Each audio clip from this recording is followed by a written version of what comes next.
السلام عليكم ورحمة الله تعالى وبركاته. الرجاء الاشتراك في القناة مع تفعيل زر الجرس حتى يصلك كل جديدنا. موعد مباراة العراق والمغرب المقبلة في الجولة الثالثة من أولمبياد باريس والقنوات الناقلة. يواجه المنتخب العراقي الأولمبي نظيره منتخب المغرب الأولمبي على أرضية ملعب الأليانز ريفيرا ضمن مباراة الجولة الثالثة من أولمبياد باريس 2024.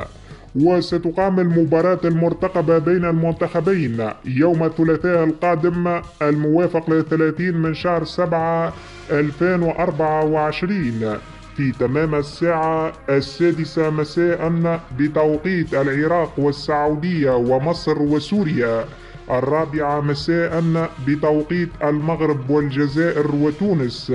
أحداث اللقاء ستذاع عبر القنوات التالية: قناة بي إن سبورت الأولى، قناة الكاس الأولى، بالإضافة إلى قناة الرياضية المغربية. ما هي توقعاتكم لنتيجة مباراة المنتخب المغربي الأولمبي ضد نظيره منتخب العراق الأولمبي؟ نرجو أن تتركوا ذلك في التعليقات أسفل الفيديو.